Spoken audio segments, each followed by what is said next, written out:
right. This where you want me? Yeah, it looks good to me. Looks good. Let's get you prepped up. It's okay, yeah. Mic on. Is that Whoa, right? whoa, Oh, whoa! hey, hey. That's my fucking neck, idiot. Sorry about that. On the shirt. Sorry. Okay. I don't like it. Move it. Move it. Okay. How's that? I don't know. Hold on. Yeah, that'll work. Okay. You got the audio on it? Audio's good. Excellent. Then it's good for me. Am I in the frame? You're in the frame. Beautiful. You ready? Let's get it.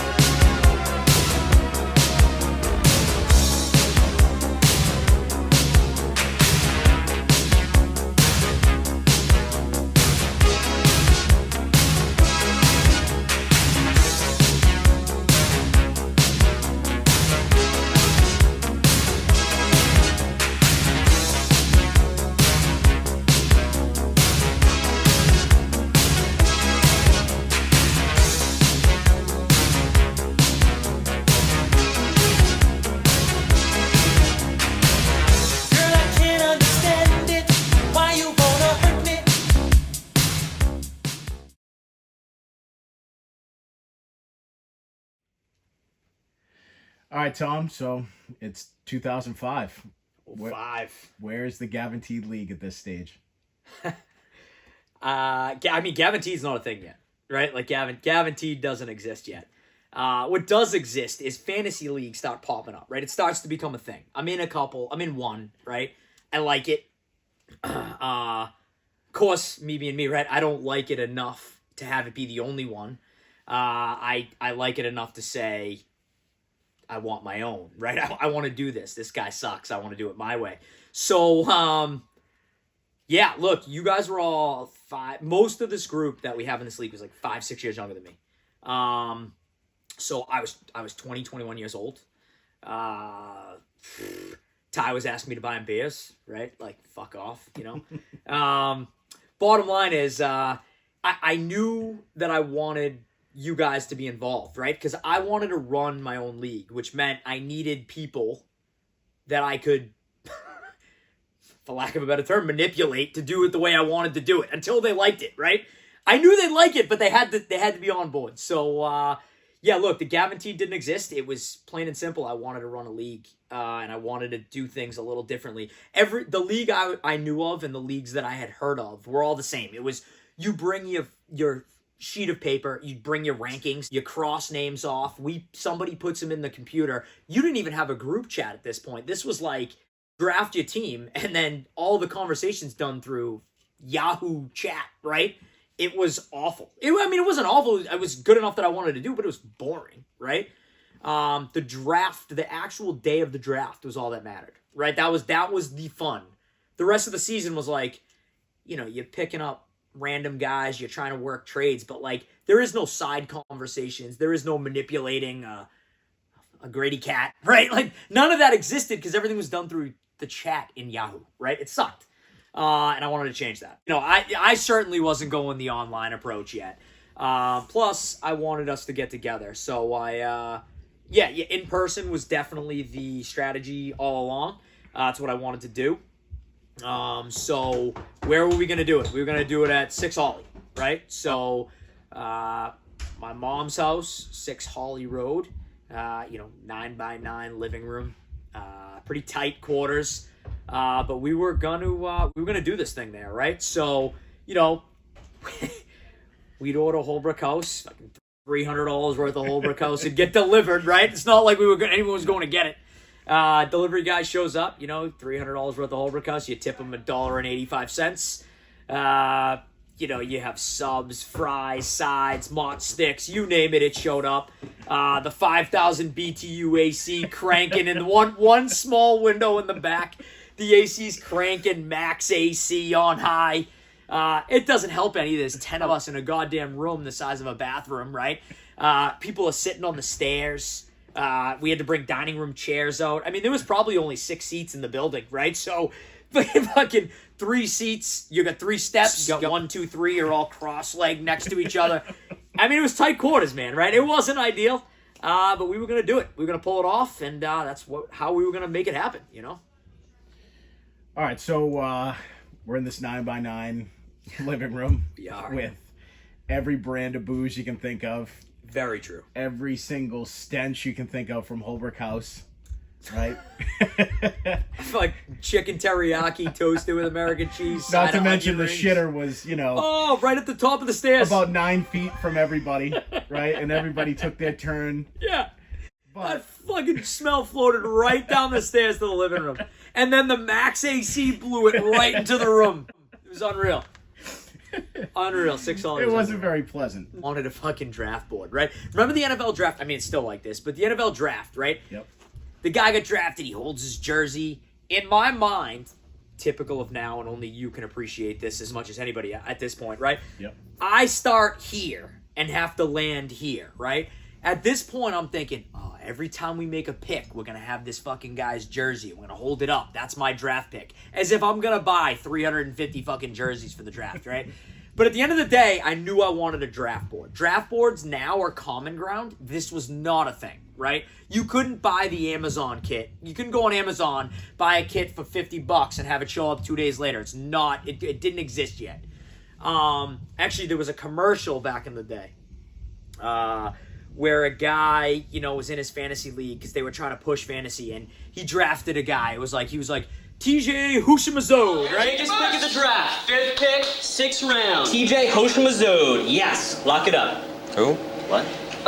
TJ House Vanilla. And the guy went up to the board to put it up, and they had a board, but it was like the NFL draft. It was like a monitor, and I'm like, I want that, right? That's what I want, and that wasn't possible, so we settled for the next best thing, which was I'm going to go to Staples, and I'm going to buy the biggest fucking board you've ever seen in your life, right? So I show up to Staples, I get there, I'm like, that's it. This fucking thing was 6 feet tall by 4 feet wide, right? It wasn't a trifold, though, it was just a big fucking board. And I'm like, that's it. So I buy it, $27 later, right? I mean, $27 back then. It's probably fucking $80 now. So I buy this fucking board and I bring it outside and I'm all excited. I got the board, right? This is going to be great. I'm going to draw lines on it. And I get it to my fucking 2001 Nissan Maxima. It ain't going in the trunk. It ain't going in the back. I've opened every fucking door. I'm the asshole in the parking lot now. All 4 doors are open. I'm trying to maneuver this thing in, right? Not happening. So I had to call Eric. Eric had an Explorer at the time that he drove into several poles. Right, and it never happened. Tom never picked. I don't know. Maybe it did. Maybe it did. And what's he want from me? He wants me to talk about it. That said, it fit the draft board, right? So we got it. We got it home. But I had to phone a friend to get it home. We get it home, and look, I'll be the first to tell you, when the draft board actually hit, I didn't know how we were going to lay it out. I thought we were going to draw lines on it with a ruler, right? And fucking write the name in. By the way, my spelling, atrocious. If there is one thing that I am not good at. I mean, that became part of the entertainment for a while, Kev, is how's he going to spell this? I swear people were drafting guys just to see how I put the name on the board, right? It was not good, right? It was not good. I was mocked and ridiculed for years about my spelling, and rightfully so. That said, I get the board home, and I was dating Mrs. Kamish at the time. And she said, no, I think you glue Post-it notes to the board. I'm like, whoa. What's that now? She has an idea. I'm going to hear it. So she's saying, hey, we glue Post-it notes to the board. Every team's got their own color Post-it note. And then every player they draft, you're saying you want the players, by position to be different. She's like, I'll give you, we can have 5-6 color Sharpies. So if you draft the running back, you write the player in red. You draft the receiver, you write it with the blue Sharpie. The quarterbacks are in green, so on and so forth. And I'm like, fucking, it was gold, right? Honestly, immediate Husker. Great. So I pick you up 8 o'clock? 9. Downstairs. Mr. Burgundy, you have a massive erection.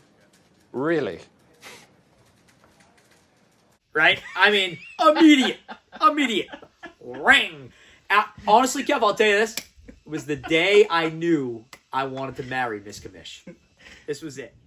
What the fuck was I thinking?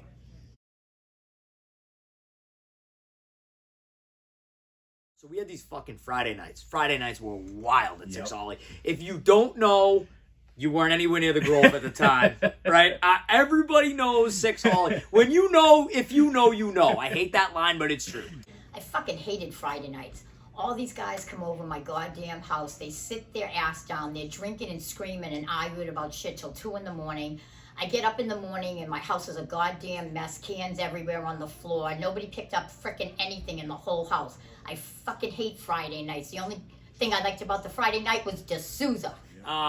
So look, we had these Friday nights, and Six Holly was bumping every Friday night. Chris would be upstairs running around yelling, Tom and Ty, mayhem already before the drinks even started flowing. Probably start with just playing the name game, maybe, and just getting into fights about that. That would probably roll into a little NHL, 2-on-2. Ty didn't even like hockey, and then that just evolved into him loving some puck, put it on my tape. And yeah, we would just drink heavily, and then we would probably have some over house for like a late lunch, and then that would roll into GP late. Stuff that down, maybe some jungle juice here and there, but it was always fun. Who delivered Homer House? Jamie. or both me. Keep that in. All right, so it was a Friday night at Six Holly. Beers have flown. We got to unveil a new league member, Wester Quinn. So Tom wants to make a production out of it, of course.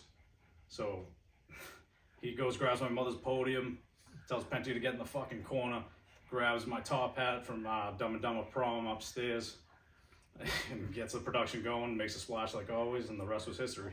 And I'm like, I'm gonna walk out. I'm gonna play some music. We're gonna create some noise here, right? We're gonna make a film, if you will, right? Film is strong because we're recording on a goddamn Motorola Razr at this point. But we're gonna try it, right? Run 2. Check me out right here, yo. Yo, the sun don't The commission is here! Eric, you excited? We're all excited. We have serious business to take care of. Shut the fucking music off, man. Jesus Christ. We are here today. I would like to welcome you to the Grove's finest fantasy football league press conference. We're here today to find our new league owner. Eric, I can see the excitement in your face. I'm happy that you're thrilled. I'm happy that you're invested. Penty, stop laughing. Grady, you're a fart. Now, I'd like to invite up our two candidates. Quinn, Daniel Quinn, come on, step up. Step up to the plate, son. Don't be shy. Woo! Hey! Oh, not a problem, not a problem. Oh, he's huge. And Johnny East. Hey there, Westy! Hey, Westy! How's Dad's Street Company? Good? Good. Okay. So now, we're here to show who the winner of our competition was. It's been a long campaign. There's no actual numbers on this paper, Wes, so the cheating thing's not going to happen. It was a long campaign. How do you feel about things? You feel confident? Nope. No? That's typical of your life in general. Quinn, do you feel confident? Yes. I don't see how you wouldn't. I don't see how you wouldn't. You're the larger man by far. Exactly. I mean, let's be real here. Let's be confident. And that beard speaks for itself. Thank you. That being said, without further ado, I would like to announce our newest owner. Eric, the snoring's a little loud, dude. We're trying to get something done here. Eric! I'll take care of that. Eric! Eric! Okay. Yeah, I was pretty wasted. I think Tom might have diddled me a bit. It's pretty fucked up. We're going to have to continue. Bottom line is we're here to announce our newest league owner, which I hope will be taken very seriously by either party. Yes? Yes, sir. Yes? Yeah. Okay, excellent. And without further ado, we're going to announce the winner and new league member Daniel Quinn. Thank you.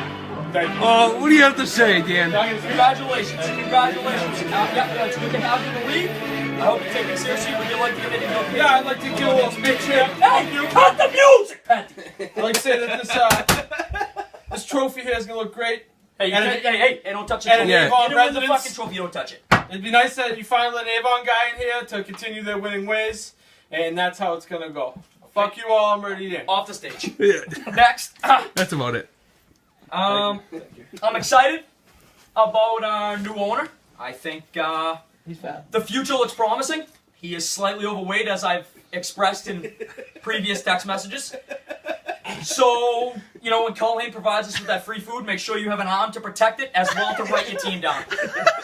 West, it was a valiant effort. I hope that in the future you find your way into this league. There's plenty of people that can find their way out. I mean, this guy over here is a prime candidate to find his way out. Totally uninterested in the whole situation. I guess for now, folks, that's it. I hope to see you soon in the future. And may Joe Monty suck a fat one. Thank you. Well, initially I disagree. Welcome to the world of acting. Feel free to shut the fuck up during my take. Yeah, All right, well, so I think you introduced a little music, Bottom line is, at the end of the day, Penty would do his best, and God love him, we'd even script the songs for him. I mean, he'd go off kilter. He loved doing his own thing. I think he thought he was fucking Paulie from Jersey Shore. I really do. He took on this fucking persona like he couldn't be touched over there at the computer. And at the end of the day, I gotta be real.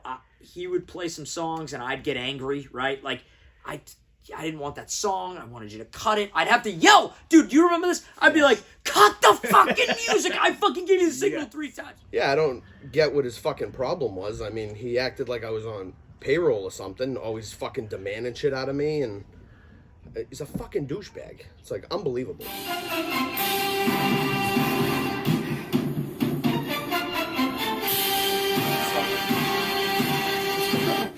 You said you're gonna put. He's horrible. Horrible. Rewind. We're not going back, dude. We're not rewinding it. Leave the fucking video off now. We're done. And you have a charger symbol on the screen. God love him. He just couldn't figure it out. Honestly, he's not the brightest bulb on the Christmas tree. That said, at the end of the day, he just wasn't very good at the DJ thing, right?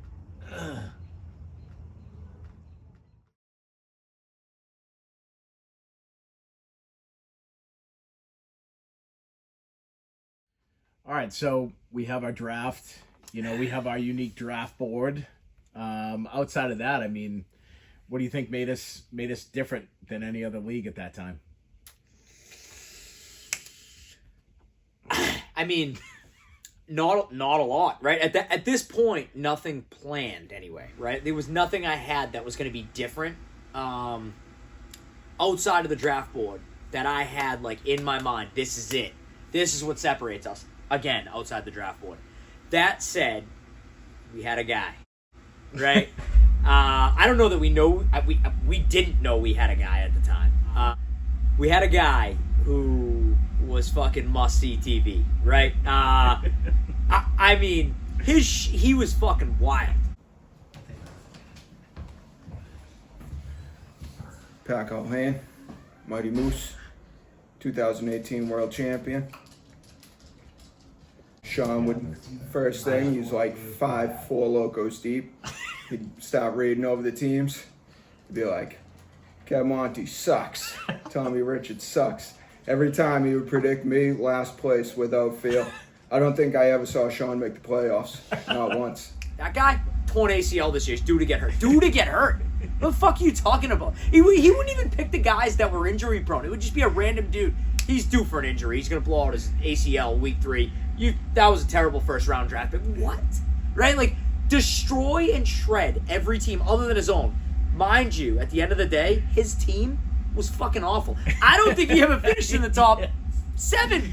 He was always like 7, 8, 9, 10 at best, right? Like, not to mention he'd, publicly shame you too. He'd take to Facebook and dude, right on your wall. He'd go right on the Facebook, dude, post a video of him talking shit out loud, right? But at the draft, he was it was electric, dude, right? He'd get in there and he would blast your team. And every single team would get a statement, a comment, but it wouldn't be one comment. It'd be like a whole round 1 you fucked up, round 2 you fucked up, round 3 you fucked up, round 4 you fucked up. Yep. Bottom line, it was unreal. And everybody stayed for it.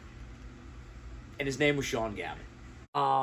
He was the best shit talker I will ever know. Like, way ahead of his time. We talked about it a little bit before, right? He would send these videos out on Facebook for everybody to see. Get up, get up, get up. Let's go. It's the Super Bowl.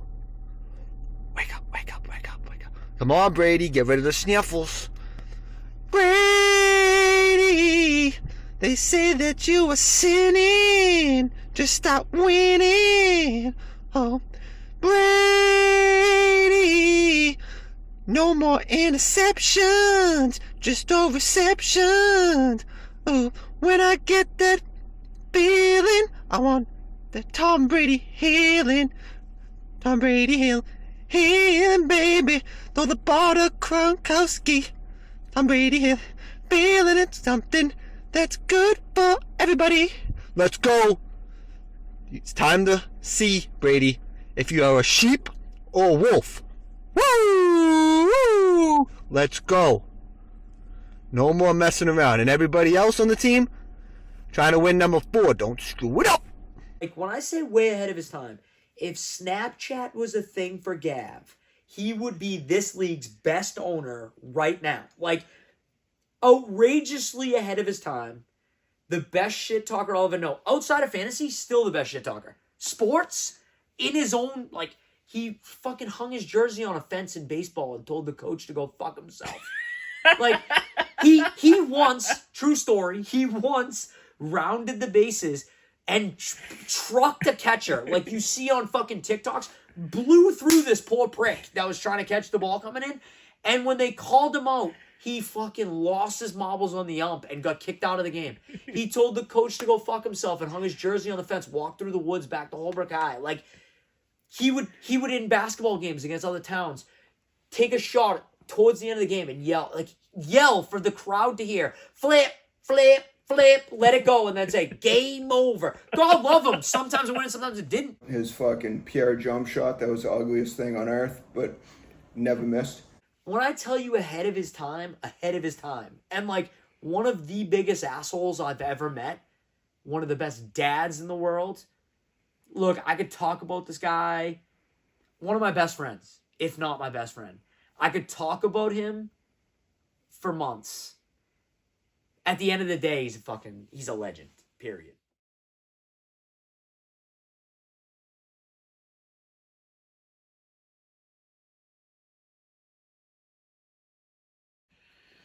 Tell me about Super Bowl 49.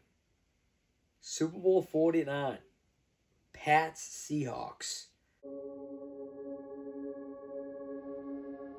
The grandest stage in American sport is set for Super Bowl 49 between the New England Patriots and the Seattle Seahawks. Welcome to University of Phoenix Stadium. It started 7-8 months ago, right? It is an amazing scene. All for this moment. And it is going to be a battle. Underneath, touchdown Patriots. He finds LaFell on the flat. We win this game, you're honored. And it's good. Intercepted the Malcolm Butler. Win on 3. 1, 2, 3. A fourth Lombardi trophy is headed to one Patriot place. We're watching the game at 3 George. For those of you who don't know, that's Eric's mother's house. It was a common spot, but we went down in the basement there. Nice setup, huge TV. Me, Ty, D'Souza, Kev Monty, Penty, Eric, Gav. We're all watching the Super Bowl down there. Back and forth game. We're at the edge of our seats the whole time. Screaming, yelling at the TV, eating food, drinking booze. We were crushing beers. In Gav's case, he was crushing Pinnacle whipped vodka and ginger ales. That said, we were all having a good time. You know, I had to work at 5:30 in the morning the next day, so I was gonna watch the whole Super Bowl and wait till the MVP was announced, but then I had to take off. End of the day, the game was back and forth, and Legion of Boom, Seattle Seahawks, right? Like, we're talking. It was a great fucking Super Bowl, honestly. Pats are up, 28-24, and then Wilson chucks this ball down the right sideline, and fucking Jermaine Kearse makes this fucking absurd catch. It was like fucking... Did he catch it? Is he down? He got up. He ended up at the 1 or the 2 yard line. He's fucking finally tackled. I don't even remember who it was that realized he wasn't tackled and then actually tackled him. He fell down, halfway got up, caught the ball, got up, ran a couple yards, and he's down at the 1 or the 2. And they got Marshawn Lynch, right? Beast mode.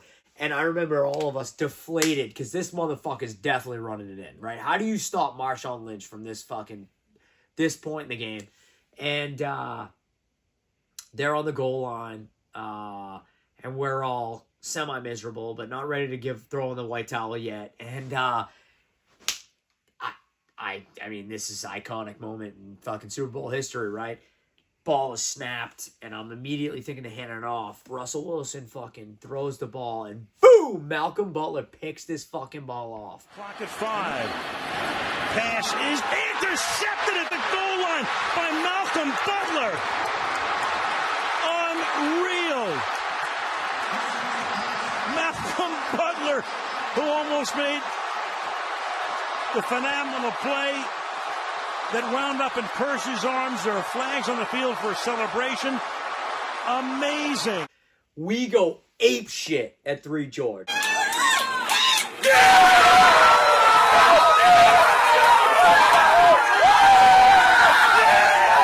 Right? We're a pig pile in the living room. We're all fucking jacked up. What a moment.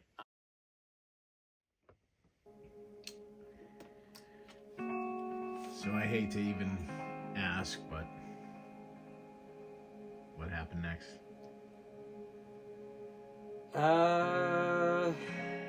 The next part is chaos at best, right? So, look, I go home.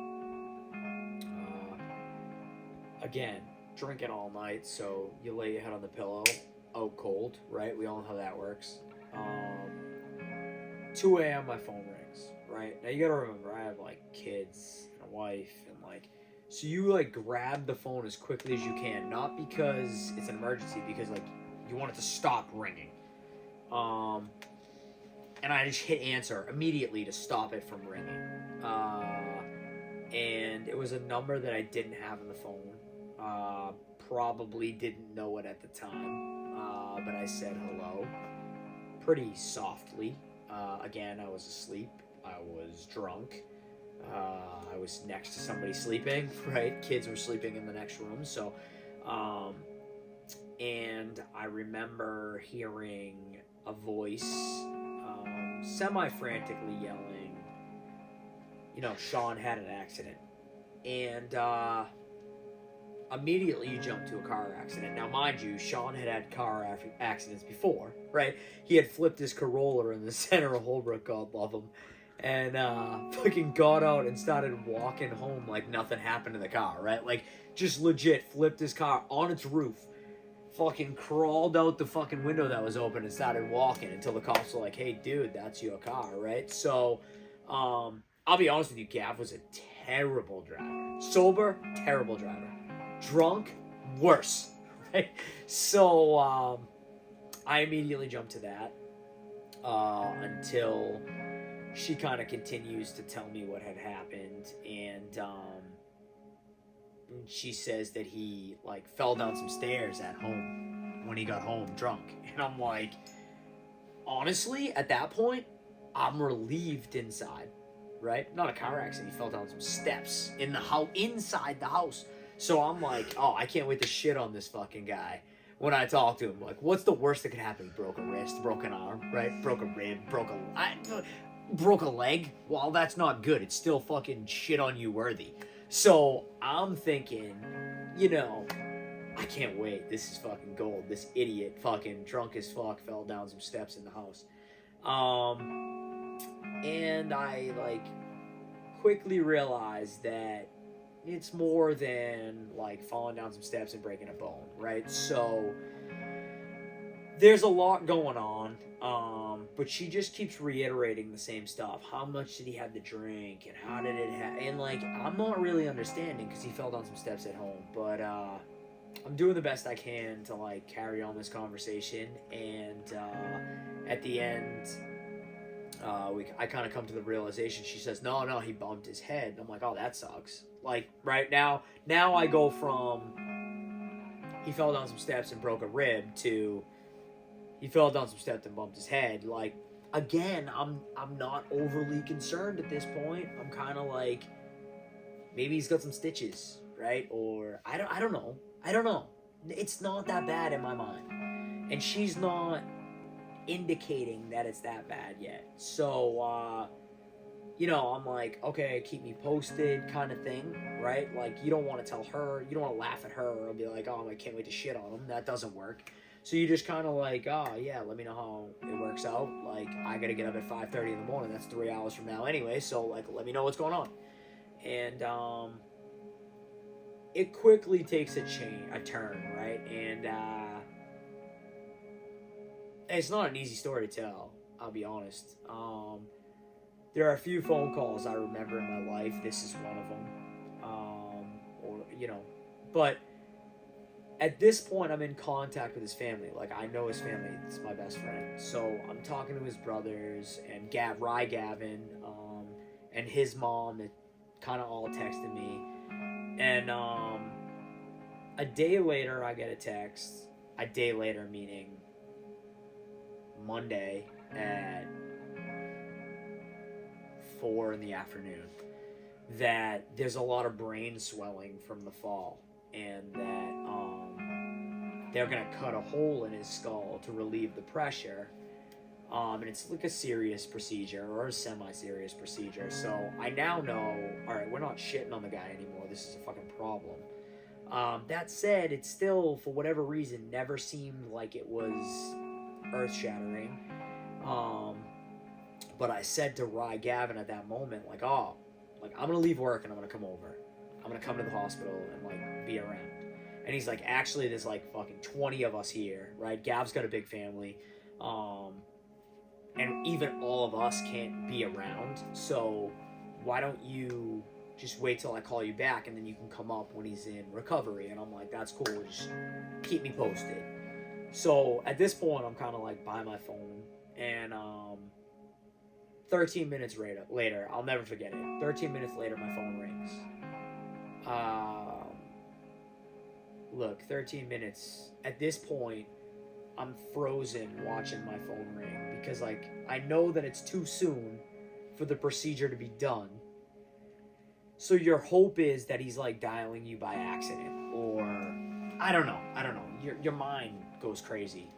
At the end of the day, I just knew that it was too soon for it to be like a call about an update on the procedure. And I just had this feeling that it was not good.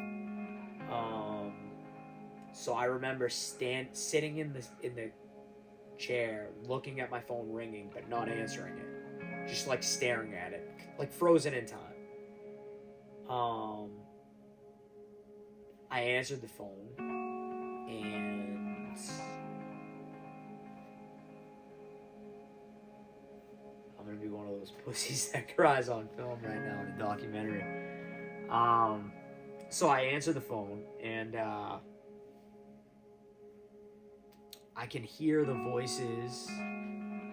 So it was Jen's number calling me, but it was Gavin on the phone. Honestly, I don't even know how that happened at that moment. I bet you they can't tell me how it happened, but I said hello, and I remember Gavin saying, "Tommy, he died," 3 or 4 times, and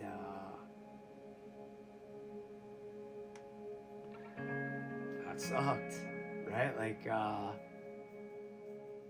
didn't say anything. I kind of just looked at the phone.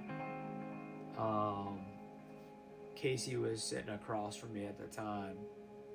Look, I'm not a crier, so like my old man died and I like ate it.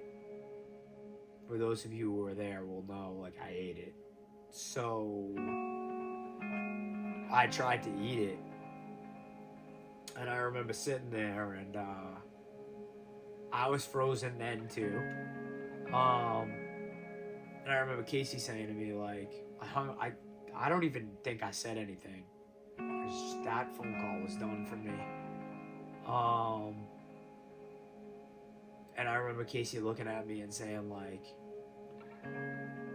what happened? And you know, in that moment, you can't really talk because you're choked up. And you don't want to cry, so if you talk, you break down. So you just, like, eat it, right? You just kind of looking at her. I remember looking at her. Blank slate. And I tried to, and I said, Gav died. And she came over and did, like, what anybody would do. You know, the hug thing. And I didn't say anything.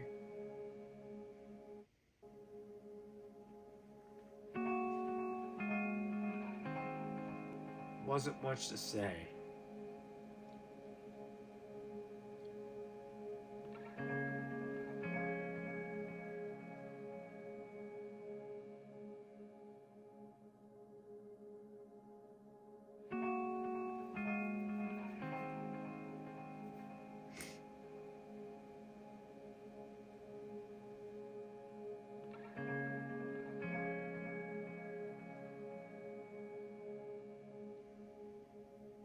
So I went to the bathroom.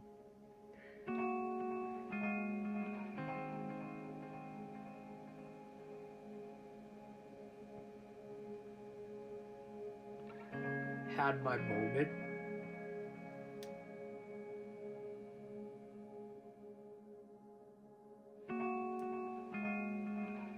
And then tried to figure out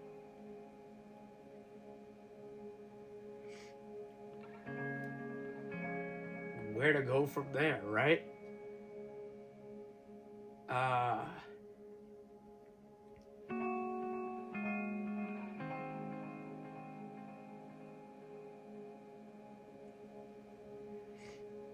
Well, Kev, it's official. I'm the asshole crying.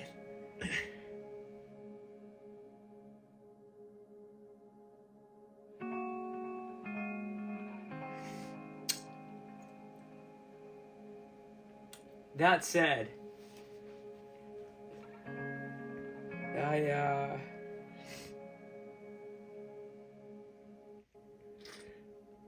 called a couple of, you know, mutual friends, kind of let them know what was going on, went through those conversations.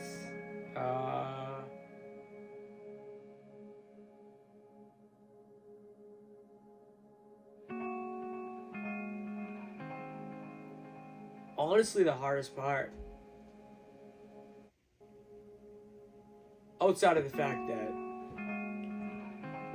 look, you're dealing with your best friend.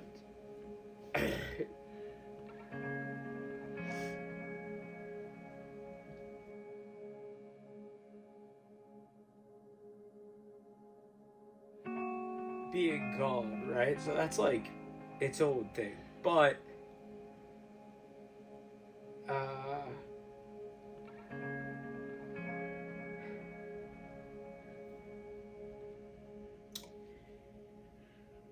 you're getting all these calls, right? So you try to move on. You got to go to work. You got to do all that normal shit. And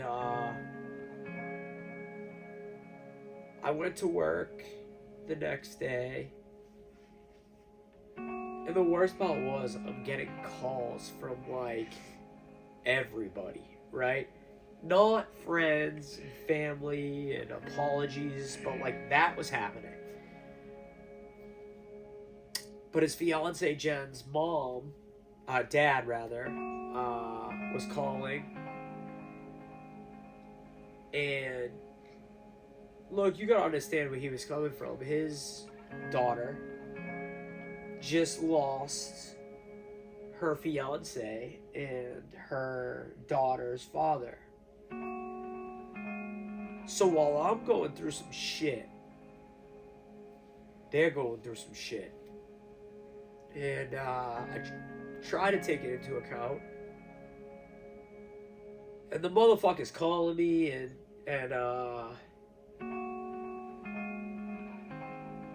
he's saying shit like, what kind of fucking friend are you letting your friend drive home like that? And like, crazy shit. Like, it's on you. And like, what the fuck are you guys doing? And what was the address you were drinking at? And I tried to calmly handle it. And again, his family's going through some shit. So like, I get it.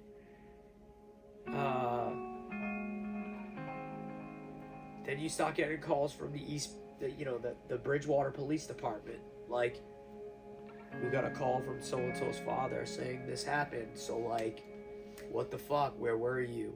And now, like, you're at your buddy's house. So, like, you feel like you're ratting them out. Because I don't know what kind of lawsuit can or cannot happen. I don't know any of this shit. So, like, you're trying to toe the line between loyalty to friends and family that are around and loyalty to friends that are gone. And it's kind of fucked up. So you just keep pushing through like anybody else would do, right? So you field the phone calls and you lose your shit from time to time, and you do the best you can to cope.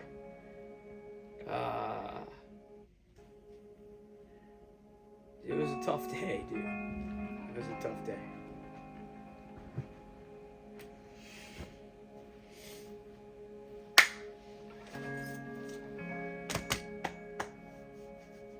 Yes, sir.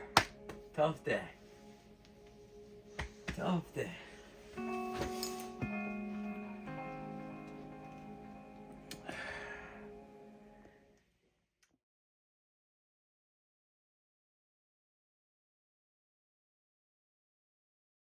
All right, so now we're at the point where I want to remember Sean, right?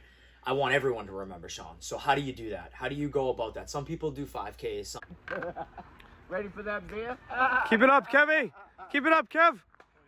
He's working hard. Atta boy. Keep running for us. We'll do golf tournaments. What did Sean love, right? Sean loved to talk shit. Sean loved fantasy.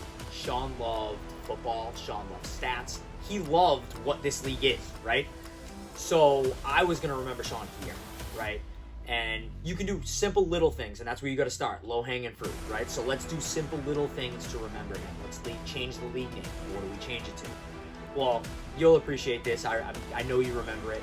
You'd hear it 72 times a day if you were with him, 300 times a year in fantasy. He would Gavinteed victory. I guarantee you I'm going to whoop your ass this week. I guarantee it. I guarantee he blows out an ACL. Everything was I guarantee it. So what better name than the Gavinteed, right? I guarantee it. I'm going to call this the Gavinteed best, right? That was in memory of him and what he said all the time. We're going to rename the trophy the Sean Gavin trophy. Naturally, that's an easy one, right? I started brainstorming a little bit and came up with a punishment for coming in last, right? What can we do? We can make somebody look like an asshole in an outfit. We still have that today.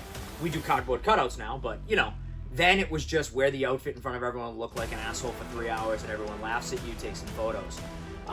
Those are all simple little things. It's like a wedding, right? If you go to a wedding, and you won't recognize half the shit that's done at a wedding, but if it weren't there, you had a worse time than you did because they were there, right?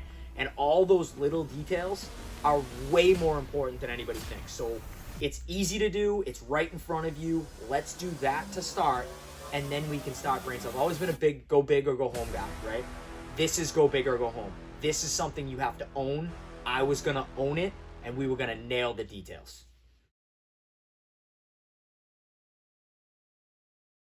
This is the point in time, right, where I decide it's time to come up with some big ideas. the name change is great, and I loved it, and I think that's cool. And the ping, there's all sorts of shit we're doing that's great. The trophy thing, that's awesome. All that's great. What can we do that's bigger? So the best part of fantasy is the draft, right? So I needed 2 draft days. How the fuck do you have 2 draft days? You don't have 2 draft days. I needed 2 outings. And it dawned on me that we were just starting to get in. We were dabbling with crazy ideas on draft orders, right? Kentucky Derby horses and all sorts of random shit. And it dawned on me, like, let's make draft lotto day a thing. Like let's make it like the NBA does, right? Let's have a big fucking thing about lotto day. But what does that look like, right? Right now, we all know what it looks like, right? But then, you got to remember, this is brand new. So what does it look like? I know. All right, I'm watching dog. Woo! Oh, get it, dog. Oh, dog! One cup. Oh, he's on the groove. I like the stance. Oh, Maddie's come back. Oh, Let him get hot. Come on, dog. Oh! Finish it!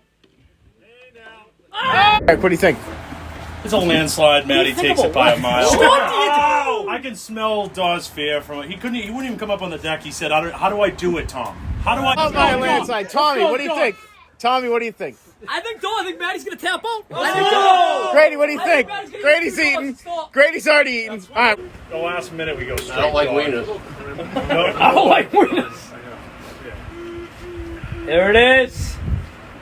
8, 7, 6, 5, 4, 3,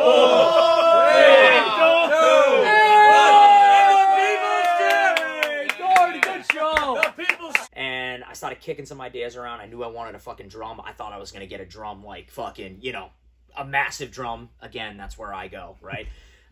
We dumbed it down, but that drum has a place in all of our hearts, right?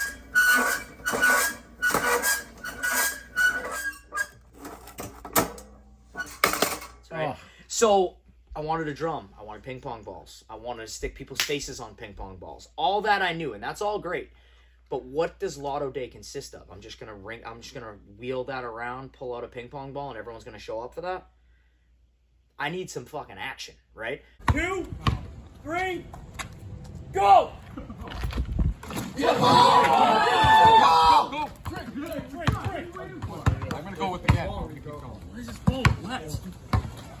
Not in the pool. Oh! Jim wanted it. Go again.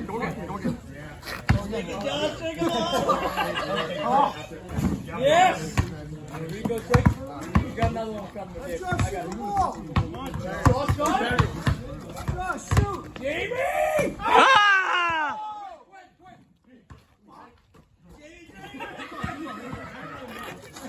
This is wild. Yes, Jamie! This is wild. I'm looking real quick here. Send it. Let's go!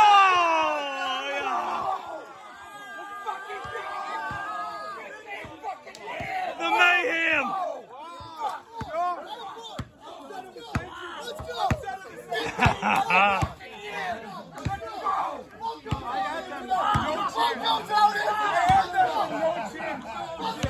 Let's have keeper swap options. Let's have draft, position swap competitions. Let's start bringing some competitions to this. Let's eat some fucking pies. Let's eat some hot dogs.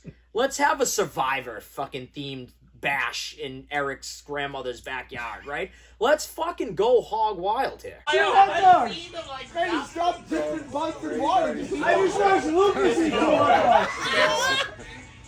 It's 2 hot dogs! Let her rip. I think you can do that.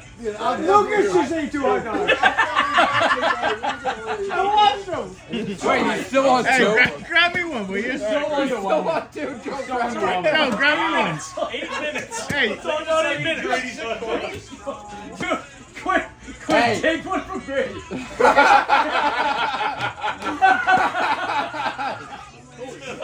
Still got a bun there. No, Grady, you still have 4 minutes to beat him. Hey! Take that down. How much time we got? Dan, don't. We got 5.5 minutes. So he's gonna die down. Yeah, he's dying out. Let's fucking bob for apples. I mean, think about the shit we've done on Lotto Day, right? Oh, man. Get the apple out. Oh, boy. Let's Richie wants it. Oh, Richie. Come Come on, Quinn. Come on, Quinn. Keep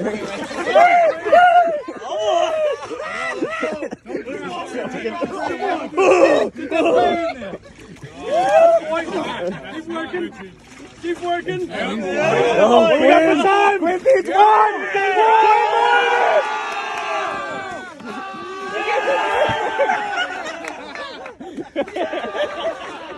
Lotto Day, I needed Lotto Day to become as important as draft day to people, or right up there with it. I needed them to show up. I needed 2 outings, and I needed them to feel obligated to show up. How do you do that? Somebody might challenge you for your keeper if you're not there. Rico, I'm sorry. I picked you in the competition. You're not here. You got to be here, bro. I'm sorry. You're going to suffer. All right? So I got Laporte in the 13th, and I got Flowers in the 6th. And the good guy that I am, I'm going to give you my 9th round pick. Love you, man. Get here. And I think all of that came together, and we started coming up with some awesome ideas. Rachel! Thank you for coming.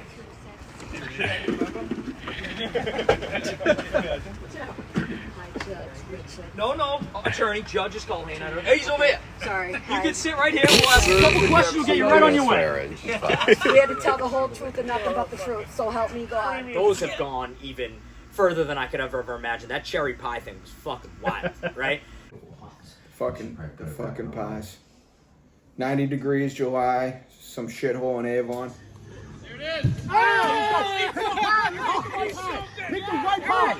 Cal going for his pie. 25% right here. Jamal Chase. Jamal Chase is on the line. Come on, get Jamal Chase to it. Come on, please. Give me that chunk. Give me that chunk. One more. One more and we're good. You got it, Carl. One more. Oh, God. Loser, no way. Quinn, this is your fault. Josh, back for a pie. All right, Josh, you missed this time. It might be over. It might be over. You missed this time. You missed this time. It's over. 33%. Let's go. This is it. This is it. This is it, Josh. Take your time. Dude, he's not going to eat another pie. That's just like I think Carl shit himself a little bit. It's just a fucking laundry, you assholes. It's not sewage, it's a laundry. I never actually felt bad for a minute. This is too much footage. I need that corner, I need that corner. Yep. Just eat the pie, would you? You're going this far, Josh. It's on his like 8th pie, dude. We need one more. You over would there. want more him. Hopefully you pick the right. Come on, come on, Maybe baby. eating the crust, that's a hard part. Quite frankly, Draft Lotto Day became Christmas Eve to our Christmas Day.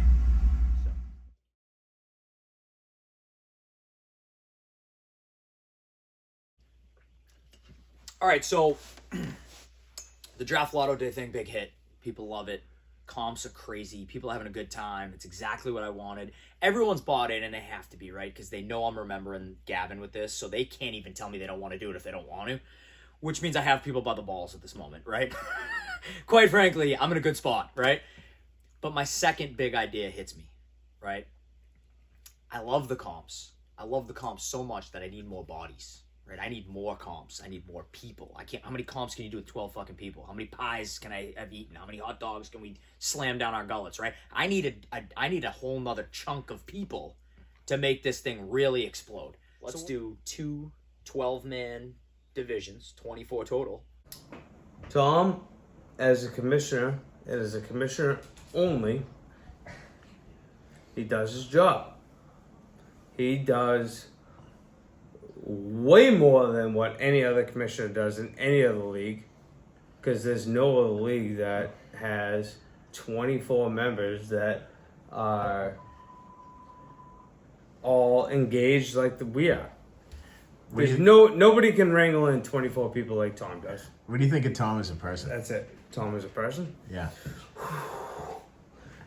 Scumbag. Truth be told, Tom called me with the idea. I was a little confused. I kind of didn't know what the fuck he was talking about, but I trusted his vision. He explained it. I understood. 12 to 24, it's a crazy jump. I don't even know how you're going to find 12 more people, but I mean, the kid's fucking rolling at this point. I'm going to let him see it through, and I'm going to have his back. I'm going to have the commissioner's corner on this one. So I'm watching March Madness, and it fucking hits me, right? I want to do a bracket with the Fantasy League. How do I do a bracket? And all the pieces come together. It's like fucking Rain Man, dude. I wish I could do this with something more important, but and all these thoughts align, and at the end of the day, I landed on this idea that we have two 12-man divisions, so it's double the owners, double the prize pots, double the competitions. Win-win here, right? Like, what could go wrong? Well, my initial reaction was, fuck Tom. Like, I just disagreed with Tom because why not? Like, I don't like change. I'm not a big person for change. And I genuinely believe in quality over quantity. And I thought the talent in this league would get diluted by that decision. And I think I'm right. Because we had to make a rule for fucking Brady. We kicked out West. We threw out fucking Vito. We threw out Nick Quinn. These are all additions to the league. They add no fucking value. And I stand by my initial reaction. And I did not stand for the expansion. In this league, we have standards. Standards need to be met. If standards are not met, we have to make a change. If we do not make a change, then this league simply goes from here to somewhere down here. And there is nowhere else this league should be except as high as you can possibly go. I went immediately and fucking vote on it, fucking send out the text, and it passed, right? So now we got to find these guys, and we got to do a bunch of legwork here, but the idea itself is here. We're now going to be 24 teams deep. Like I said, double the owners, double the prize, double the comps, double the fun, right? Gav would be proud. I know you're a man of many words. No. But if you could, how would you summarize the Gavinteed Fantasy Football League in one word? Ooh, good one. I mean, oddly, the first immediate response from me was going to be Gavinteed, but that's like minor league shit, right? I mean, we're fucking unique. We're doing what we do. We're kicking ass and taking names. Nobody's doing what we do, right? Like, this group, love them to death. Wouldn't trade most of them for the world. No, I wouldn't trade any of them for the world. That said, if I'm being real, like, if I, rather than be 30,000 feet, be like, fucking, we're Gavinteed, I would say family.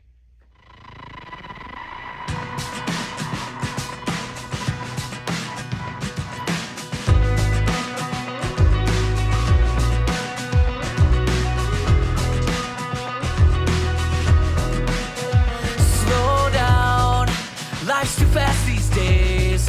Remember when we'd say, I'll spill my heart for you. We sang it so loud.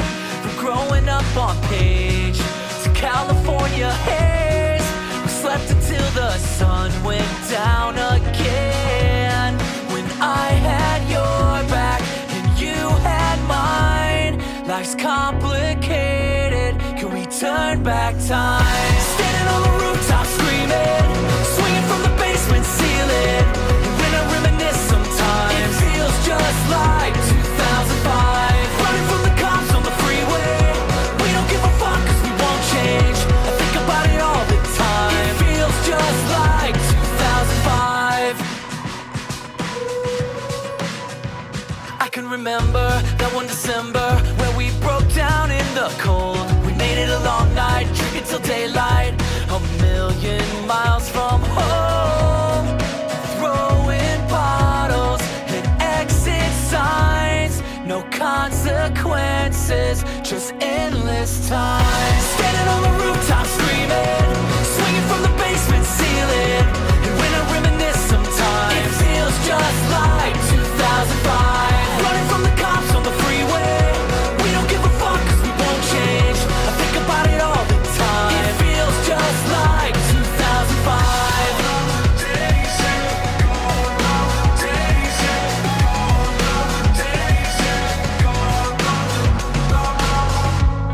From teenage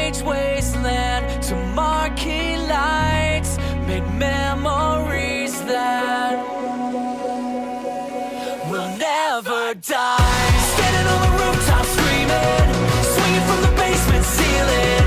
And when I reminisce sometimes, it feels just like 2005. Running from the cops on the freeway, we don't give a fuck 'cause we won't change. I think about it all the time. It feels just like 2005.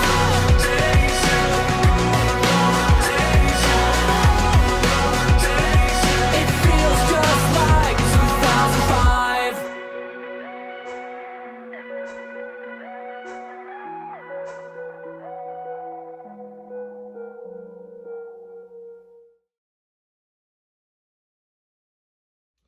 All right, T. Well, that wraps it up. Any final words for the boys? Any, big things coming on the horizon?